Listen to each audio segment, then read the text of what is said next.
here. It's your girl Jamela Mustafa, and welcome to Fresh Out Live, the show that's bringing you new music, pop culture news, and your favorite artists all in one place. Speaking of artists, we have a martial artist in the building today. I can't wait to talk to Kobra Kai star, Miss Mary Mouser. But before we get into that, let's talk about the new music that dropped so far this year. Harry Styles has a message just for us in 2021 with his new music video, Treat People with Kindness. Yes, Harry, I'm with you. A new year means new music from our girl SZA, and she blessed us with not one but two tracks, Hit Different and Good Days. Wiz Khalifa dropped a mixtape properly titled F 2020. I think he said what we've all been thinking. Justin Bieber flexes Tatless vibe in his new music video, Anyone. And fresh out this week is The Weeknd, who shared a trippy video for his new single, Save Your Tears. Check it out.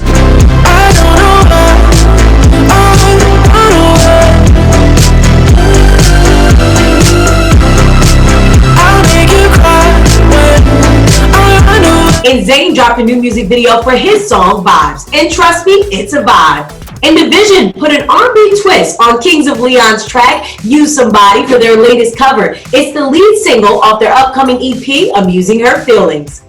Our next guest is one of the stars of Netflix's hottest series, Kobra Kai. And she's here with us to talk all about season 3. Please welcome Mary Mouser, aka Sensei Sam, to Fresh Out Live. What's going on, Mary, and Happy New Year. Thank you. Happy New Year to you too. I'm just excited to be addressed as Sensei Sam. I'll take it. I've been trying to get that going around set, but I don't know if the rest of my castmates are about it. Come on. Well, along with Sensei Sam, I have to say us and give you the proper greeting. I love it. Now, Sam, Mary, we are only 1 week into 2021 and you're already slaying magazine covers and kicking butt in the 3rd season of Kobra Kai. How excited are you for your fans to get a hold of season 3? Oh, I've been dying for people to see season 3. As a lot of people know, we actually shot it in 2019.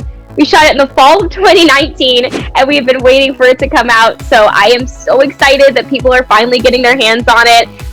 The responses that I've already seen of the people who've just blown through it in like 5 hours, I'm like, how do you do that? I need at least like 15 bathroom breaks. I don't know if that's just me, I have a tiny bladder, but anyway, I don't know how you're doing it, but I'm so impressed, and people are enjoying it, and I'm so excited for more and more people to get to experience the whole series now. It's almost becoming cult-like, girl. I mean, it's groups, it's group chats about it. Now, for those who are not familiar, right, who haven't been introduced to Kobra Kai, can you break down what this series is all about?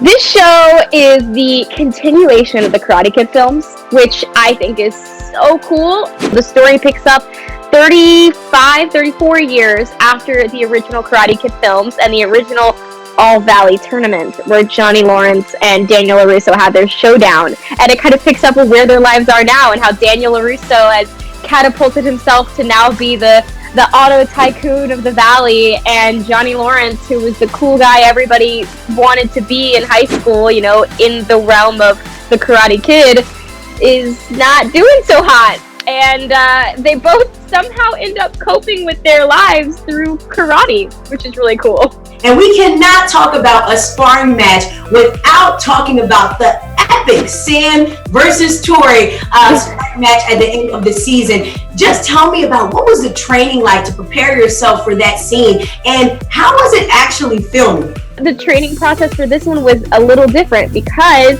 Sam and Tori both got to use weapons, which neither of us were proficient in. Neither of us, I don't think, had either picked up the weapon that we had been given. So we started training that like a couple weeks out, but basically we, get in there and they call action and I just kind of black out. And I feel like I go on autopilot. I'm like, doing all the things that I've been sitting at home. Like I stand there with like whatever it is, like a broom is my bow staff. And I'm like, all right, I'm going to go this way and I'm going to do this. And then I go this way and I turn around. So it was so cool though. I mean, we were both pretty stoked to be the first people to get to like fight with weapons on the show. We were like, this is what Sam and Tori need. Just really get in there and get that aggression out. I have to ask you, do you think martial arts will become a part of your personal life? And that after this show is done filming, will you still continue to train in karate? Definitely. It's become something I'm really passionate about, which is so weird and out of body to hear myself say. I hated exercise, PE, anything that required coordination or effort on my physical part. I don't even play video games. I have terrible coordination. So going into this show, though, I was like, oh, don't worry about it. Sam never has to do karate. And then I got there and I saw the boys training and I was like, I want to do that. I want to do karate. And the producers were like, interesting. Hold on. And, by the time we got to the end of season 1, they were like, all right, get ready. Season 2's coming and you better be ready. And I was like, all right, I'm going to get ready.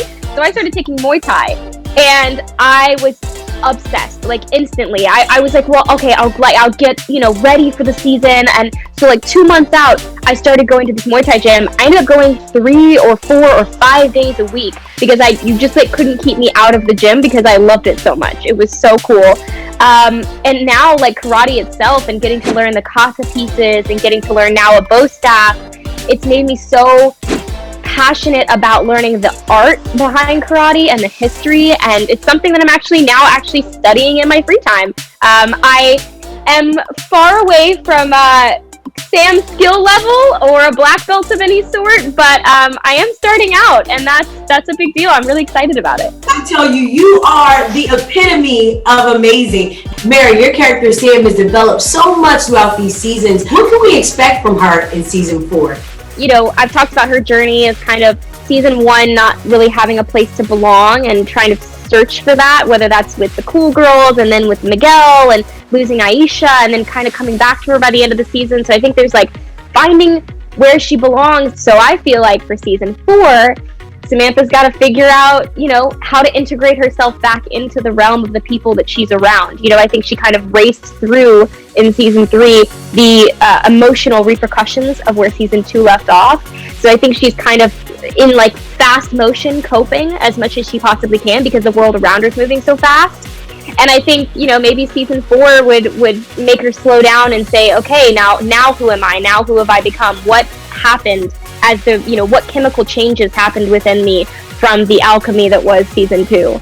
Mary, thank you so much for joining us here on Fresh Out Live for our first episode of 2021. You can come back anytime and kick it with us. No pun intended. For you guys at home, make sure that you guys watch Kobra Kai on Netflix right now. Season 3, you don't want to miss it. And don't forget that Fresh Out Live happens every Friday at 5 p.m. only on MTV. I'm your girl, Jamila Mustafa, and I'll see you soon. Peace.